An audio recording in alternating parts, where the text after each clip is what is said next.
Seminaar kor loogu qaadayo tayada iyo aqoonta kormeerayaasha wasaaradda waxbarashada gobolada Soomaaliland ayaa maanta lagu qabtay magaalada Burco ee xarunta gobolka Togdheer. Seminaarkan ayaa waxaa ka soo qayb galay kormeerayaasha wasaaradda waxbarashada ee gobolada Saaxil, Togdheer, Sanaag, Daadmareer, Badhan, Saraare iyo Buuhoodle. Seminaarkan ayaa waxa ugu horeyntii agaasimaha waaxda kormeerayaasha wasaaradda waxbarashada gobolada Jamhuuriyadda Soomaaliland Xasan Cabdullaahi Rooblo ka warbixiyay ujeedka ay ugu talagaleen seminaarkan ay u qabteen kormeerayaasha wasaaradda waxbarashada gobolada bariga Soomaaliland asagoo sheegay inay kormeerkan uga goleeyeen sidii la isugu xidhi lahaa gobolada iyo tuulooyinka bariga Soomaaliland si ay waxbarashadu uga hirgasho asagoo ka hadlayna waxa uu yiri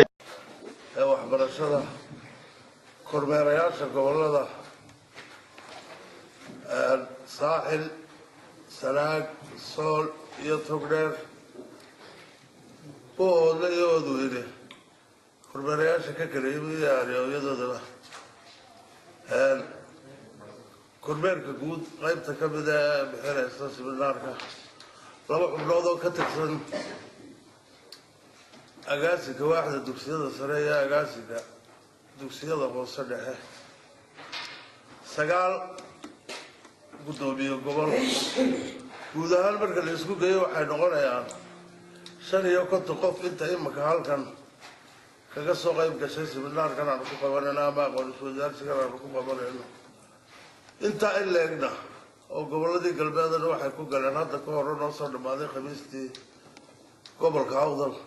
waanu isugu geynay Saaxil laga bilaabay ilaa Seylac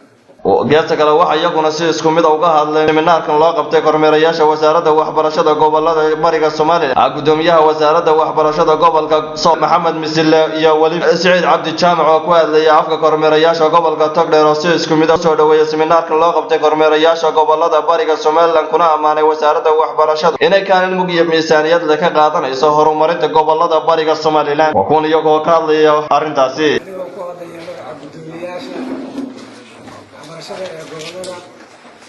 Togdheer, Buuhoodle,